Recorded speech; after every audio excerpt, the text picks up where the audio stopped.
हालींच्या काळात बायलांचेर खूप अत्याचार वाढल्या, तितून एसिड अटॅक हो खूप प्रमाणात पळोवपाक मेळटा। उयरे हो एसिड अटॅक ऑन वुमन या विषयाचे चित्रपट।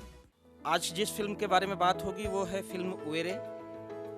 इट्स अ मलयाली फिल्म जो एक पल्लवी, एक कस्बाई लड़की है और वो पायलट बनना चाहती है। उस सपने को लेकर मुंबई जाती है, जहाँ पर उसका जो फ्रेंड है वो उसके ऊपर एसिड अटैक करता है। एसिड अटैक के बाद वो किसी तरह से दिल्ली पहुँचती है। दिल्ली पहुँचने के बाद उसकी जीवन में नया मोड़ आता है, क्योंकि वहाँ एक कैफ़े जो हमारी जानकारी में जो है कि वो आगरा में है। तो वहाँ वो जुड़ती है एक ग्रुप से जिसमें एसिड अटैक की लड़कियाँ मिल करके काम करती हैं, और वहाँ से फिर उसका जीवन नए तरीके से संवरता है। बेबकांक मारपाक बंदी आसा, पूण खूब कडेन अजूनय तांकां मारले वयता, तांकां खातात सुद्दां। The secret life of frogs ह्या डॉक्युमेंटरींतल्यान अजय बेदीन बेबक्यां विशयी जागृताय जावची म्हणून प्रयत्न केल्यात। ह्या तेज्या डॉक्युमेंटरीक नॅशनल अवॉर्ड सुद्दां मेळ्ळा, आनी खास बात म्हणजे ही डॉक्युमेंटरी एनिमल प्लॅनेट या चॅनलाचेर दाखयल्ली गेली। I would like to take this platform and thank IFFI and the jury members who gave us the opportunity to present our film to the world, I will say, because it's an international festival and it's one of the prestigious festival of India. And I will say it's a platform for filmmakers like us. I mean, feature film ke liye to hai, there are many platforms where feature films can be screened, you know. But especially for documentary, there is very few platforms and places where we can screen our films. So ये एक बहुत बड़ा platform है हम जैसे film makers के लिए कि अपनी आवाज़ स्पेशली जानवरों के प्रति जो कंजर्वेशन के लिए है वो हम आगे रख सकते हैं। और स्पेशली लोगों ने टाइगर्स के बारे में फिल्म देखी है, एलिफेंट्स के बारे में फिल्म देखी है, बट ये हिंदुस्तान की पहली फ्रॉग के ऊपर फिल्म है जो कि फ्रॉग के बारे में लोगों को बताती है और उनकी कंजर्वेशन के बारे में बताती है। मैं ये कहूँगा कि जब हम फ्रॉग्स के बारे में बात करते हैं तो 2-3 चीज़ें हैं जो दिमाग में आती हैं। एक तो बारिश है और एक रात है, और ये दोनों चीज़ें ऐसी हैं जो कि एक फिल्म मेकर के लिए बहुत बड़ा चैलेंज है। स्पेशली अगर हम फ्रॉग्स को जब फिल्म कर रहे थे तो इतनी इंटेंस बारिश में हम लोग फिल्म कर रहे थे कि हम लोग ऑलमोस्ट अगर हम फिल्म करना शुरू करते थे और रात को जब हम वापस जाते थे सो हम लोग पूरे भीगे होते थे। So we have to treat our cells with I will say fungus powders, क्योंकि हमें पानी में जब हम रहते थे हमारी स्किन ऑलमोस्ट लाइक ख़राब हो जाती, तो हमको एंटी फंगल पाउडर्स यूज़ करने पड़ते थे, प्रॉपर गियर में रहना पड़ता था। और इवन एनिमल को बहुत ध्यान से समझना था, because we are also working with scientist in this film. तो जो फ्रॉग है वो लाइट के प्रति कैसे रिएक्ट करता है, हम सीधा एकदम से उसको फ्लड लाइट नहीं कर सकते, तो जैसे हम लाइट डालते थे वो भाग जाते थे। So we started using red light, हमने उसको रेड लाइट में यूज़ किया, उसको ट्रैक करना, देखना, और जैसे जैसे वो यूज टू हुए तो वेरी इंटेंस तो नहीं, बहुत सेंसिटिव लाइट के साथ हमने उनको फिल्म करना शुरू किया। भारताची पहिली महिला दोतोर म्हणून आनंदी जोशी फामाद आसा। तिच्या जिवनाचेर आनंदी गोपाळ हो चित्रपट ह्या वर्सा इफ्फीक दाखयलो गेलो। तशेंच कोळंबी ह्या केरला चित्रपटाचे इफ्फीक इंडियन पॅनोरमा सेक्शनान सिलेक्शन जालें। त्याच निमतान आनंदी गोपाळचो डायरेक्टर समीर विद्वांस आणि कोळंबीचो डायरेक्टर TK राजीव कुमार या दोघांनी पत्रकारां वांगडा संवाद साधलो। हाय, ये कहानी आनंदी की है, आनंदी जोशी और गोपाल जोशी, ये मियाँ बीवी की कहानी है। ये हिस्टोरिकल फैक्ट है कि आनंदी जोशी ये भारत की पहली महिला डॉक्टर, तो उसके बारे में ये कहानी है कि आनंदी का जब वो छोटी थी, 9 साल की उम्र में उसकी शादी हो गई गोपाल से, और गोपाल जोशी ने ये ठान लिया था कि मैं मेरी बीवी को पढ़ाऊँगा, जो एक्चुअली आनंदी पहले इतना पढ़ना नहीं चाहती थी, लेकिन जबकि गोपाल जोशी ने थोड़ी ज़बरदस्ती की तो वो पढ़ना उसने स्टार्ट किया। और उसके लाइफ में एक घटना घटी जिसकी वजह से उसने, आनंदी ने खुद से डिसाइड किया कि मैं डॉक्टर बनूंगी। वो घटना ये थी कि उनका 3 महीने का बच्चा मर जाता है, और उसको ये बात खलने लगती है कि हमें अगर हम इसको प्रॉपरली डायग्नोस कर पाते तो शायद हम इसे बचा पाते। तो फिर वो उसने डिसाइड किया कि मैं डॉक्टर बनूंगी, और फिर उसका डॉक्टर बनने तक का जर्नी इस फिल्म में हम लोगों ने दिखाने की कोशिश की है। और सिर्फ जर्नी नहीं, मतलब उसका पाथ और उसकी जर्नी तो इंस्पिरेशनल है ही, लेकिन मुझे लगता है कि ये 130 साल पहले की ये कहानी है, 140 साल पहले की कहानी है, लेकिन फिर भी मियाँ बीवी दोनों में, हस्बैंड वाइफ में एक बहुत अच्छा इक्वेशन था। वो इक्वेशन भी सबके सामने रखना चाहिए, जबकि ये लगे कि ये फिल्म जब मैं आज क्यों देखूं तो फिल्म आज भी उतनी ही रेलेवेंट लगे। तो ये हमने बताने की कोशिश की थी कि आनंदी और गोपाल दोनों की कहानी। Hello, I am Rajiv Kumar from Kerala. I am a filmmaker from Kerala.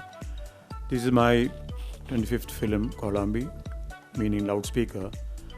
The entire film is based on a situation after 2005 when the loudspeakers were banned for the noise pollution, according to the Noise Pollution Act. It's a story of a old couple who were running a sound system from 1960s. And the guy who is running the sound system is just not like a business, but he's very passionate about whose voice is coming through this loudspeaker. So he's fond of singers, he's fond of personalities who like politicians. So he works with a passion, and for him loudspeaker is a process of archiving the history of basically Kerala. So his father has put up the sound system in 1957 when the first communist ministry came into power.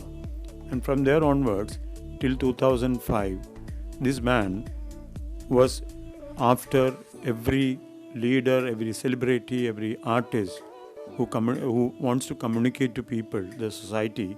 He has played a vital role with passion. But suddenly, unfortunately, this ban came in, and his loudspeakers become silent, and his life became very silent. So my plot of the film starts when that particular particular space where all the loudspeakers are silent, and he and his wife living inside together with the loudspeakers and the old amplifiers and old LP records and all the spool tapes of recorded speeches, which are the landmark or which denotes the history of Kerala.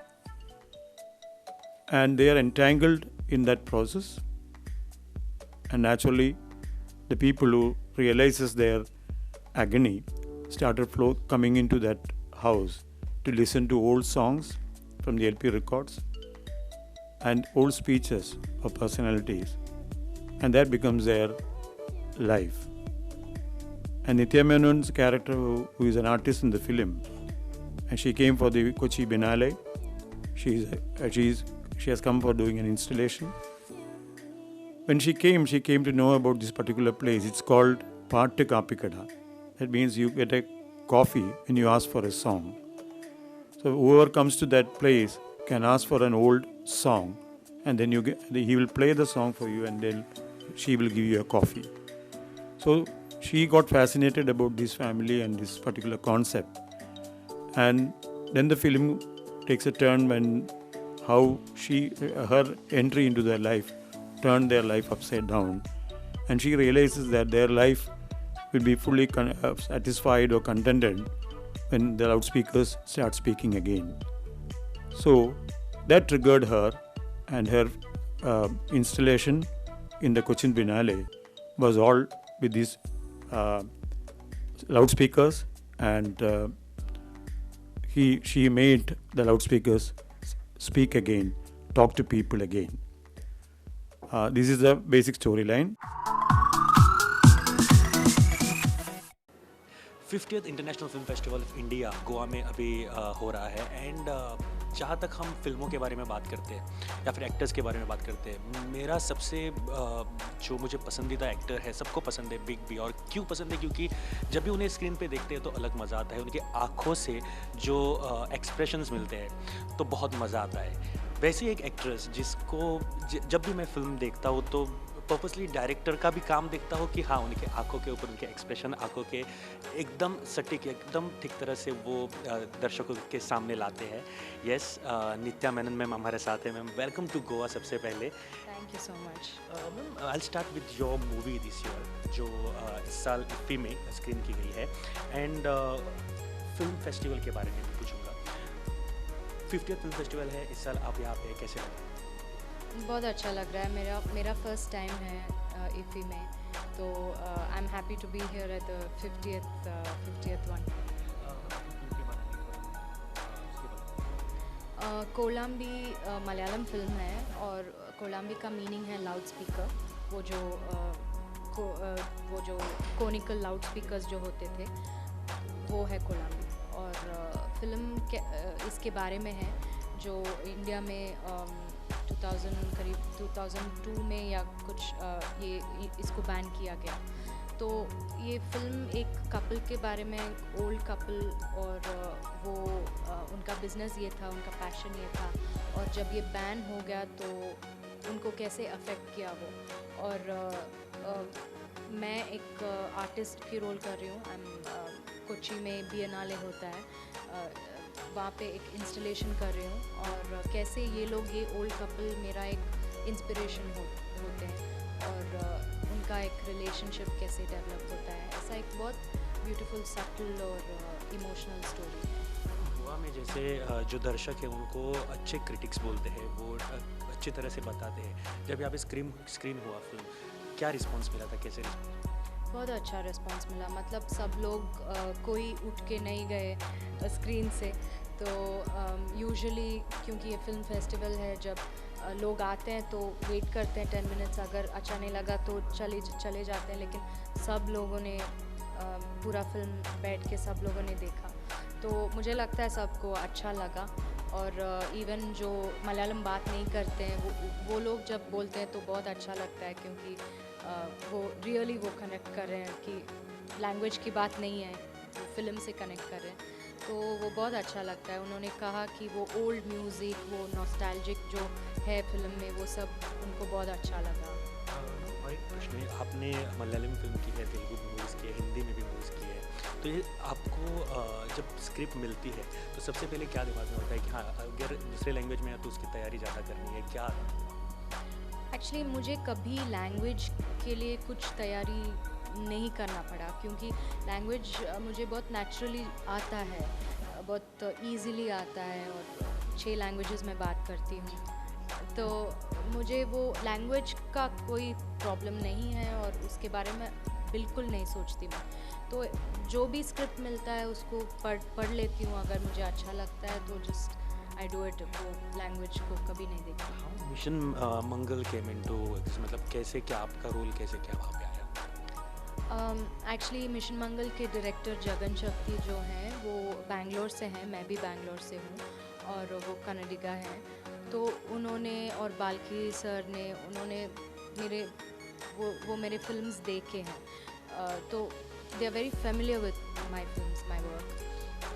तो जब ऐसा एक role था जो 5 लड़कियों का एक ये था, तो they said we want you for sure to play one character इसमें, जो भी करना है एक कैरेक्टर, तो you have to play it। आप बेंगलोर से हैं मैम, आप मैंने सुना है कि आप जर्नलिज्म किया हुआ है। हाउ कम एक्टिंग फील्ड में, मतलब जर्नलिज्म से डायरेक्ट एक्टिंग फील्ड में कैसे क्या आना हुआ? जर्नलिज्म मैंने सोचा कि जर्नलिस्ट बनूं, लेकिन फिर जब मैं पढ़ रही थी तो मुझे लगा नहीं, it's probably not my space, क्योंकि वेदर इट्स पॉलिटिक्स और एनीथिंग, वो मुझे इतना अच्छा नहीं लगता है। सो मैंने सोचा एक्चुअली फिल्म मेकिंग करूँ मैं, cinematography, I wanted to study cinematography. लेकिन जब मैं एंट्रेंस एग्ज़ाम, FTI के लिए एंट्रेंस एग्ज़ाम में लिख रही थी, तो मैंने नहीं लिखा, I was preparing for it. तब मेरा फर्स्ट तेलुगु फिल्म एक ऑफ़र आया, और वो बहुत क्लोज़ फ्रेंड थी मेरी। तो उसने कहा नहीं, दो महीने में हो जाएगा, उसके बाद जाके लिख लो और चले जाओ, 2 महीने में हो जाएगा। 1 साल लगा वो फिल्म, और वो फिल्म सुपर हिट हो गया तेलुगु में। तो उसके बाद फिर just went out of control. नसीब में लिखा होता है वही होता है। उससे पहले, मतलब आप जर्नलिज्म करने से पहले भी आपने फिल्मों में काम किया था या फिर? हाँ, मैंने किया था, लेकिन कभी ऐसा नहीं सोचा कि फिल्म्स में आ जाऊंगी। जब मैं 8 साल की थी तो मेरा फर्स्ट फिल्म इंग्लिश फिल्म था, तब्बू जी के साथ किया था मैंने, जावेद जाफरी थे उसमें। तो it was a French film makers ने किया था वो फिल्म, तो वो फर्स्ट फिल्म था। उसके बाद 2-3 फिल्म्स आई डिड, बट ऐसा नहीं कि मैंने सोचा कि हाँ एक कर देते फिर it will go up, it's just one of thing. मैंने कभी नहीं सोचा ये प्रोफेशन हो जाएगा। एक बात अच्छी देखने को मिलती है जब हम सब पसंद करते हैं, वो है कि south Indian movies Hindi cinema को कम्पीट और उससे ज़्यादा अच्छे काम कर रहे हैं। कैसा लग रहा है मैम? क्योंकि हमें सबको पसंद है, रोज़ शाम को जाते वक्त देखते वक्त अच्छा लगता है, कैसा लगता है?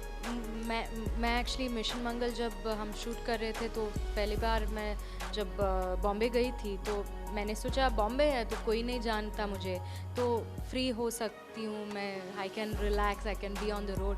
बट वहाँ जाके एयरपोर्ट से शुरू और मैं सोचने लगी ये क्यों, like people were asking for pictures. मैंने सोचा मे बी साउथ इंडियंस होंगे, लेकिन नहीं है, सब लोग मराठी लोग, बहुत सारे मतलब बहुत सारे आर्टिस्ट्स, डायरेक्टर्स, एक्टर्स जब मुझे देखे तो आके बोलते थे कि I've seen your film, such a great fan. So it was very shocking for me और बहुत अच्छा लगा मुझे क्योंकि वो देख रहे हैं हमारे films, they are watching and they are appreciating. और जैसे साउथ इंडिया में मेरा फैंस है ऐसे ही है, सिमिलरली दे आर फैंस। सो वो इट वाज सरप्राइजिंग, बट अच्छा लगता है। गोवा में कभी शूट किया है आपने? हाँ ऑफ कोर्स सब सॉन्ग्स तो यहीं पे शूट करते हैं, तो या 2-3 सॉन्ग्स मैंने किया है गोवा में। गोवा किस चीज़ के लिए आपको पसंद है, मतलब हॉलीडेज या काम करने के लिए? काम करने के लिए मुझे तो बिल्कुल अच्छा नहीं लगता है क्योंकि समर में आते हैं हमेशा काम करने के लिए, तो बहुत गर्म होता है, तो I struggle with it. So Goa is definitely for holiday and film festival. I'm enjoying the film festival. Thank you ma'am, thank you for giving time for us. Thank you very much, thank you. या वर्सा international film festival of इंडियाचे 50वे वर्ष 50वे वर्ष successful जावचे म्हणून आयोजनकर्त्यांनी खूप प्रयत्न केल्ले। IFFI 2019क बरो रिस्पॉन्स मेळ्ळा अशें ESCचो CEO अमित सतीजान सांगले। I would like to welcome all of you once again. In brief, Vice Chairman has discussed about the overall festival. I will give you some of the facts and figures which you will find very interesting. There are 10,190 cards printed this year. Out of 10,190, the highest category, the number of people which has the highest number of card printed was Cine Enthusiasts, which has 4,817 cards printed out of 10,190, 10,190. 1,227 were professional, 1,227, and students 1,852. So these students got chance to watch movies, get inspired from them.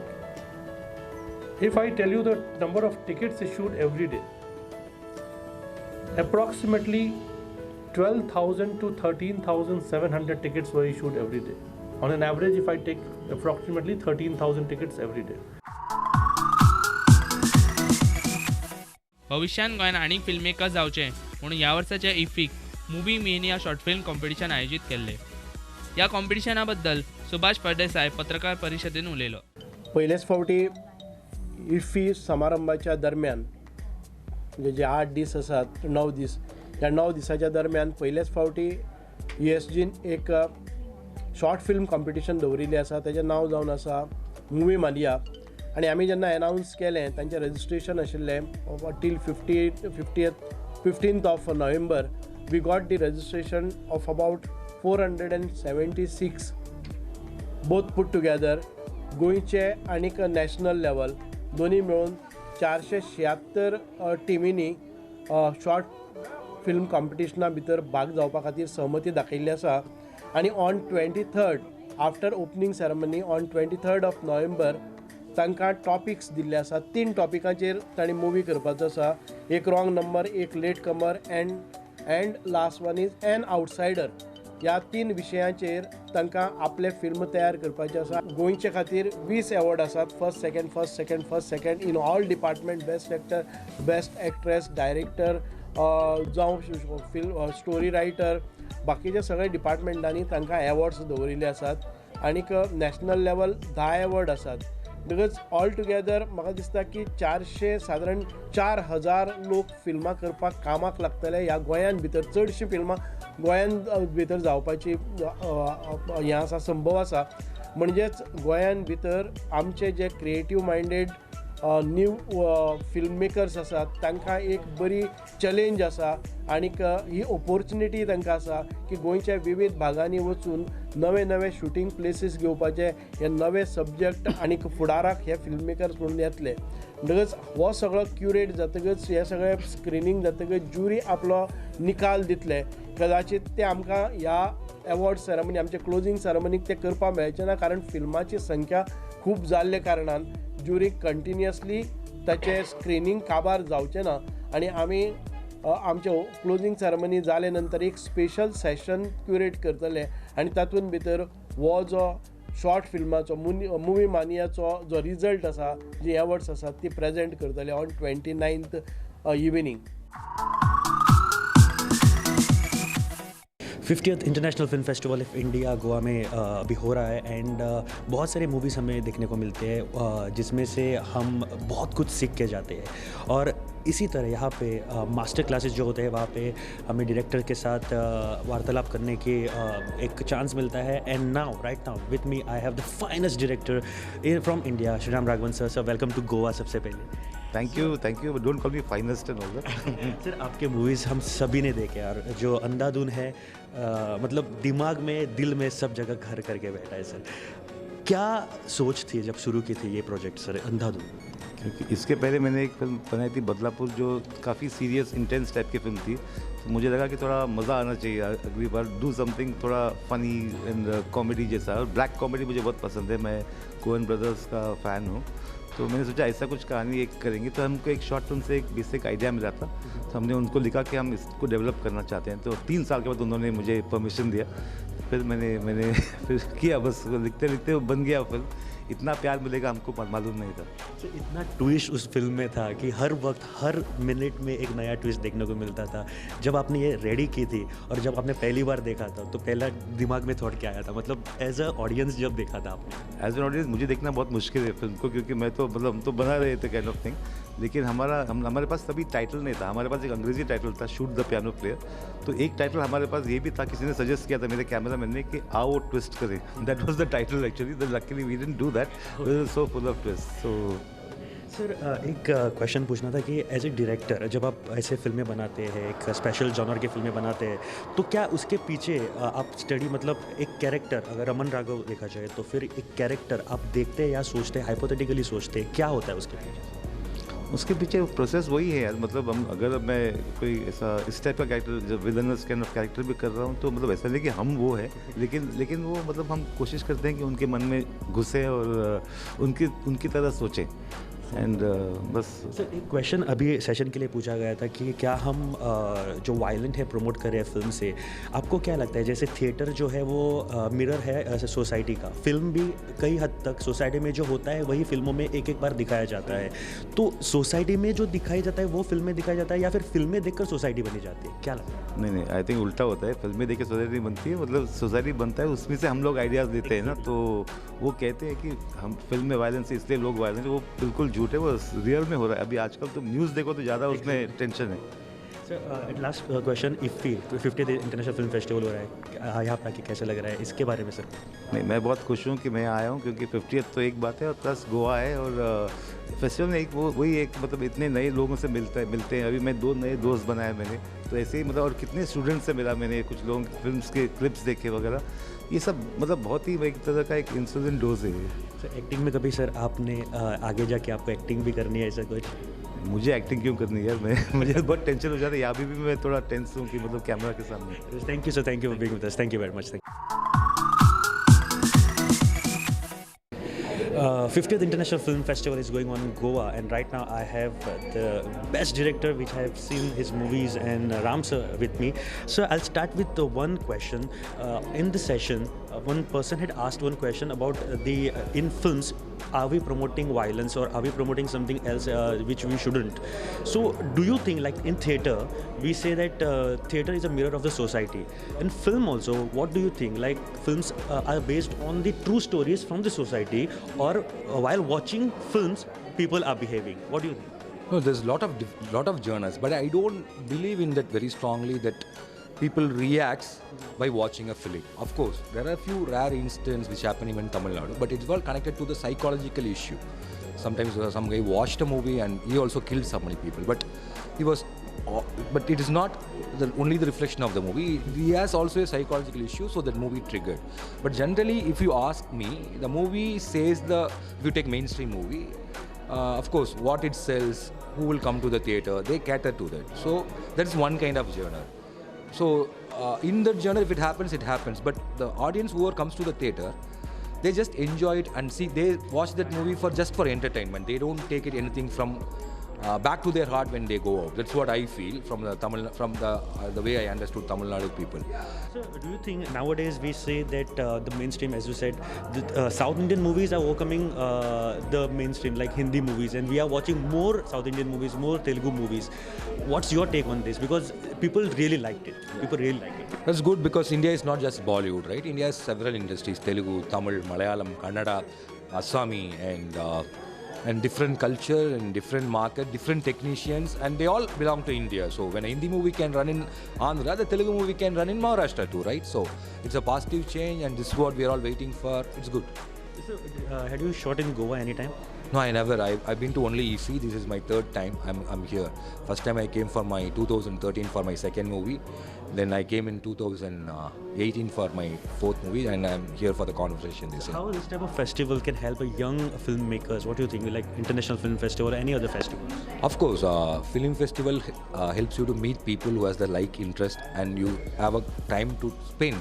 Because when you're here for 15 days, you'll think only about the movie, right? It's like you don't have any distraction. Whoever you meet, they all are going to talk about the movie, and from different part of the world, different for. So a Tamil guy, if he comes, he can meet a Malayali or Kannadiga or from someone from Assami, and he can understand what was going in their state. So it's a cross-cultural exchanges happening, and they get a trigger point. The Film Bazaar demands them to script for the script labs or for the Film Bazaar. So they get an idea, they go back, they start their own movie, small budget movie, and they now find the new ways. And at the same time, they can watch a lot of movies also here. They can meet directors. So it's like it's like a sharing time, right? Sharing thoughts and time. So anyways, thank you very much, sir, and my pleasure. आपको मिलने का chance मिला, so thank you very much. Thank you very much.